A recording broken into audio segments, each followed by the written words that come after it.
আজকের দিনটা, কাল থেকে গোটা পশ্চিমবঙ্গের বুকে বাংলা বাঁচাও যাত্রা শুরু হচ্ছে 29শে নভেম্বর থেকে 17ই ডিসেম্বর, তুফানগঞ্জ থেকে উত্তর 24 পরগনা জেলার কামারহাটি পর্যন্ত। এবং সেখানে আমরা শুরু করব সকালে পঞ্চানন বর্মাকে শ্রদ্ধা করে স্মরণ করে এবং সন্ধ্যাবেলা আব্বাস উদ্দিনকে স্মরণ করে। কেন? যে গানগুলোর কথা বলা হয়েছে সেই গানগুলো জীবনের গান। প্রত্যেকটা মানুষ বেঁচে থাকার জন্যে তার নিজের জীবনে, তার পারিবারিক জীবনে, তার সমাজের জীবনে, তার গোটা পারিপার্শ্বিকতাকে নিয়ে সে একটা লড়াই করে। সেই লড়াই করতে গিয়ে তার গান তৈরি হয়। মাঝি নদীতে নৌকা নিয়ে বেরোন, তার একটা গান আছে। চাষি তিনি খেতে ফসল কাটেন, তার গান আছে। আমি যে অঞ্চলের, যে জেলার, সেখানে মাটির নিচে কয়লা, সেখান থেকে কয়লা কেটে মাথাতে নিয়ে মাটির তলা থেকে উপরে ওঠে, সেখানকার গান আছে। একদম এই সমতল থেকে, ডুয়ার্স থেকে পাহাড়ে উঠছে, সেখানে যারা উঠে যাচ্ছেন, কাজ করছেন চা বাগানে, তাদের গান আছে। এখানে সব অঞ্চলের সব মানুষের নিজের জীবনের, তার লড়াইয়ের, তার বেঁচে থাকার, তার ওই প্রজন্মকে, তার ওই সময়কে বাঁচিয়ে রাখার, সামনের দিকে এগিয়ে নিয়ে যাওয়ার গান আছে। এই গানগুলো কোথাও যেন মরে যাচ্ছে। স্যার বলছিলেন তার স্মারক বক্তৃতাতে, তার মানবিকতা, তার সততা, তার প্রেম, তার সব ধর্মের প্রতি তার শ্রদ্ধা, নিজের ধর্মের প্রতি আস্থা, নিজের ভাষার প্রতি, নিজের অস্তিত্বের প্রতি, এবং তিনি নিজে যা তার জন্য গর্ববোধ করা, এই সবটা একটা মানুষকে একজন পরিপূর্ণ মানুষে পরিণত করে। আর সেই মানুষ এগিয়ে চলে। সেই মানুষের কাছে তখন জাতপাত ম্যাটার করে না। সেই মানুষের কাছে তখন উঁচু জাতি নিচু জাতি যেমন কোনো গুরুত্ব নেই। সেই মানুষের কাছে তখন শুধুমাত্র এগিয়ে যাওয়াটা, সবাইকে সাথে নিয়ে এগিয়ে যাওয়াটা, জীবনের গান গাওয়াটাই তার হচ্ছে মূল কথা। কি হয় তাতে? তাতে আর কিছুই হয় না। যারা জীবনের গান গায়, যারা এগিয়ে যেতে চায়, তারা সবাই একসাথে আসে। আর তারা যত একসাথে আসে তাদের জোর বাড়ে। তাদের যত জোর বাড়ে, তাদের পায়ের নিচের জমিটা ততটা শক্ত হয়, তারা মজবুত হয়, তাদের মেরুদণ্ডটা সোজা থাকে, তাদের মাথাটা উঁচু থাকে, তাদের সিনাটা চওড়া হয়, তাদের কোমরটা শক্ত থাকে, নুইয়ে যায় না। আর যত এরা একসাথে আসে, সংগঠিত হয়, তত যারা উল্টো দিকে থাকে, এদেরকে দাবিয়ে রাখতে চায়, এদের উপরে বুলডোজার চালাতে চায়, তখন এদেরকে তারা আক্রমণ করে, এদেরকে তখন আলাদা করে দিতে চায়, এদের ওই গানকে বন্ধ করে দিতে চায়। এদের গান যদি বন্ধ হয়ে যায়, এদের এই চর্চা যদি বন্ধ হয়ে যায়, এই মানুষগুলোর যা অবদান ছিল সমাজে, ধর্মের বাইরে, জাতির বাইরে, ভাষার বাইরে, বড় লোক গরিব লোকের বাইরে, মানুষ হিসাবে সবাইকে বিচার করার জন্যে, তখন তারা আস্তে আস্তে ভাগ হয়ে যায়, দুর্বল হয়। তারা যখন ভাগ হয়ে যায়, তারা যখন দুর্বল হয়, তখন তাদের গান মরে যায়, তখন তাদের ঐতিহ্য মরে যায়, তখন তাদের সংস্কৃতিগুলো দুর্বল হয়ে যায়, তখন তাদের ভাবনাগুলো আর অন্যদের কাছে পৌঁছায় না। তারা কি বলতে চাইছে, তাদের পায়ের নিচে জমিটা শক্ত করতে চাইছে, সেই যুদ্ধগুলো, সেই লড়াইগুলো, তাদের কথাগুলো হারিয়ে যায়।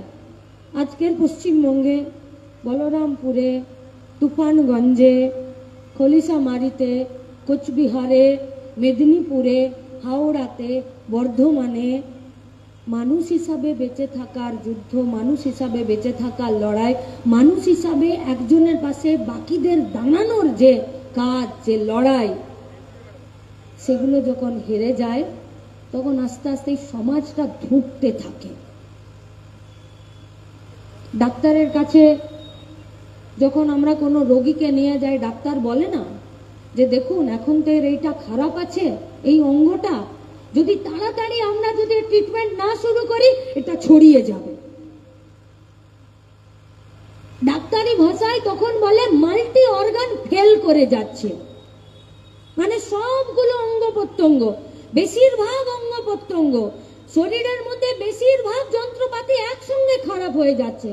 আর শরীরের মধ্যে যখন একাধিক বেশিরভাগ যন্ত্রপাতি খারাপ হয়ে যায়, মাল্টি অর্গান ফেল হয়ে যায়, তখন ডাক্তারকে হাত তুলে নিতে হয়, বলে এই পেশেন্টকে আমরা আর বাঁচাতে পারবো না। তাই গোটা পশ্চিমবঙ্গের এই ধরনের যতগুলো অঙ্গ আছে, আমাদের ভাওয়াইয়া, আমাদের ভাটিয়ালি, আমাদের বৈরতী, আমাদের আদিবাসী, আমাদের নজরুল গীতি, আমাদের রবীন্দ্রসঙ্গীত, আমাদের সংস্কৃতি, আমাদের পল্লী গীতি, আমাদের লোকগীতি, এ সবে তো মানুষকে এক করার কথা আছে, এ সবে তো মানুষের এগিয়ে যাবার কথা আছে, এ সবেতে তো মানুষের শিক্ষা দীক্ষা, স্বাস্থ্য, বাড়ি, নিজের কাজ, নিজের পেটের ভাত, মাথার ছাদ, আমার কথা বলার অধিকার, প্রতিবাদ করার অধিকার, একসঙ্গে এক জায়গায় আসার অধিকার, এসবের কথা আছে। এগুলো সব ধুকতে ধুকতে ধুকতে পশ্চিমবঙ্গেরও যা যন্ত্রপাতি আছে, যা অঙ্গ আছে, সেগুলো খারাপ হতে শুরু করেছে। তাই আমরা আপনাদেরকে ডাক দিয়েছি। এখানে আমরা যারা শুধু বক্তৃতা করছি তারা নয়, এখানে অনেক আগে মিছিল শুরু হয়েছে, নাচ হয়েছে, গান হয়েছে, স্যার এখানে আব্বাসউদ্দিনের নিয়ে কথা বলেছেন, এর পরেও আরো কিছুক্ষণ প্রোগ্রাম চলবে। কাল এই মঞ্চটা থাকবে না, কালকে এখানে প্রদীপ জ্বলবে না, আমার হাতে মাইক থাকবে না, এখানে আলো থাকবে না, কিন্তু ভাওয়াইয়া গান থাকবে, বৈরীতি নাচ থাকবে, ভাটিয়ালি থাকবে, আর তাকে ভালোবাসার মানুষগুলো থাকবে। সেই মানুষগুলোকে প্রাণের আনন্দ নিয়ে এক জায়গায় করে শুধুমাত্র ভাটিয়ালিকে বাঁচানো নয়, ভাওয়াইয়াকে বাঁচানো নয়, বৈরীতিকে বাঁচানো নয়, আসলে আমাদের শেকড়কে বাঁচানো। শেকড় যদি শুকিয়ে যায়, শেকড় তুলে ফেলে দেয়, আর শেকড় যদি মাটির নিচে একদম গভীর পর্যন্ত চলে যায়, আর শেকড়কে যদি জল পানি দিয়ে বাঁচাতে পারি, তো কোনো ফাঁদ বগাদেরকে কাঁদাতে পারবে না। তাই পশ্চিমবঙ্গের যে ফাঁদ তৈরি করেছে, সেখান থেকে বের করে নিজেদের শেকড়কে শক্ত করে আমরা পশ্চিমবঙ্গকে বাঁচানোর জন্য আপনাদের দিকে হাত বাড়িয়েছি।